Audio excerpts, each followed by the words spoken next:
traversée de bourgade.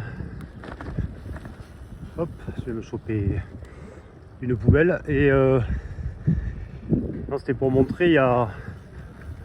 Ici c'est quand même pas très grand, il y a des guichets automatiques pour retirer de l'argent. Donc, par contre des bureaux de change, ça j'en ai pas trouvé. Donc il faut avoir la carte bleue et bon, ça a très bien marché jusqu'à présent.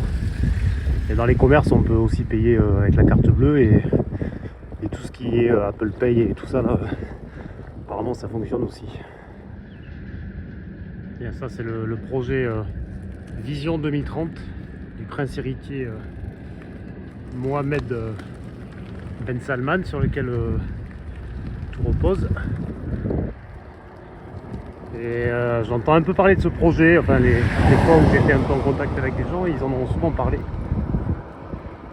Et l'idée c'est, si j'ai bien compris, et si j'ai bien lu aussi ce que j'ai trouvé sur internet, c'est de sortir de la dépendance du pétrole et d'aller vers des grands projets futuristes, peut-être de tourisme, mais de luxe, de ce que j'ai compris.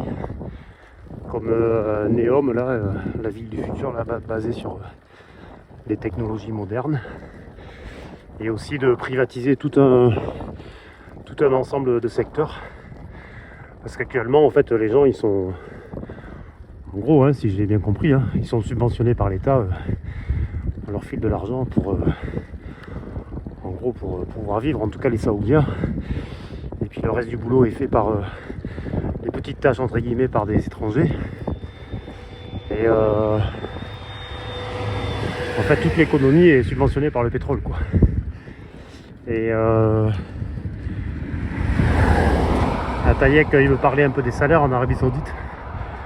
Il me disait qu'une infirmière, par exemple, ça gagne 3000, 3500 euros. Voilà, un dirigeant d'entreprise, il est tout de suite à 10 000 euros par mois. Et voilà, de ce que j'ai pu en comprendre, en tout cas, ce projet Vision 2030, on en entend parler pas mal. Les agriculteurs chez qui j'étais l'autre soir, ils se réunissaient par rapport à ça, justement. Bon, j'ai pas bien compris les tenants et les aboutissants, mais le gars qui m'y a amené, il disait que il bossait sur ce projet-là. Allez, encore une voiture s'est arrêtée en sortant de la voiture et en me disant de manière très cérémoniale « Welcome to Saudi Arabia ».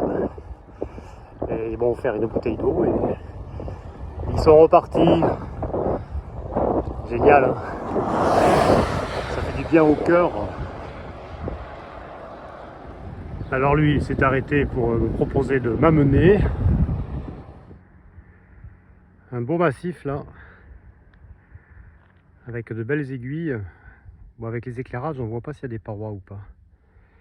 Et là, moi, je suis à 400-450 mètres et ces sommets, ça a l'air de culminer à 1700 à peu près.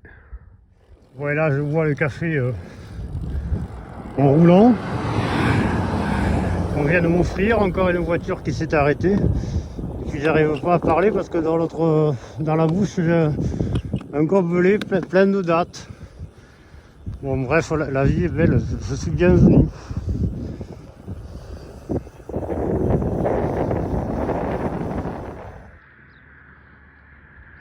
Toujours cette belle chaîne de montagnes.